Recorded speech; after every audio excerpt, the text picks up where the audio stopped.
കന്യാകുമാരിയിൽ നിന്നും 7 കിലോമീറ്റർ അകലെയായി കടൽ തീരത്തുള്ള ഒരു കരിങ്കൽ കോട്ടയാണ് വട്ടക്കോട്ട. 18-ാം നൂറ്റാണ്ടിൽ തിരുവിതാംകൂറിൻ്റെ സൈനിക താവളമായി ഉപയോഗിച്ചിരുന്ന 3 ഏക്കർ വിസ്തൃതിയുള്ള കോട്ടയാണിത്. 1741 മാർത്താണ്ഡവർമ്മ മഹാരാജാവിൻ്റെ ഭരണകാലത്ത് തിരുവിതാംകൂറിൻ്റെ പടത്തലവനായിരുന്ന ക്യാപ്റ്റൻ ഡിലനോയിയുടെ മേൽനോട്ടത്തിലാണ് കോട്ട ഇന്നു കാണുന്ന വിധം പരിഷ്കരിച്ചത്. കുളച്ചൽ യുദ്ധകാലത്ത് ഡച്ച് നാവികനായിരുന്ന ഡിലനോയി യുദ്ധപരാജയത്തിന് ശേഷം മാർത്താണ്ഡവർമ്മ രാജാവിൻ്റെ വിശ്വാസം നേടിയെടുത്ത് തിരുവിതാംകൂറിൻ്റെ പടത്തലവനാവുകയായിരുന്നു.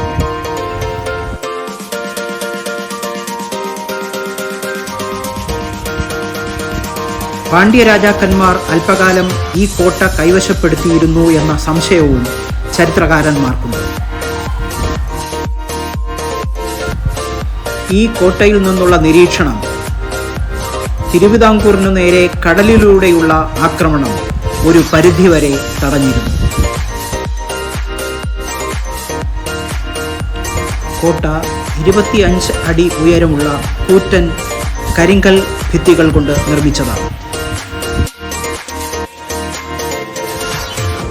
കോട്ടയുടെ ഒരു ഭാഗം കടലിലേക്ക് തള്ളി നിൽക്കുന്ന നിലയിലാണ് നിർമ്മിച്ചിരിക്കുന്നത്.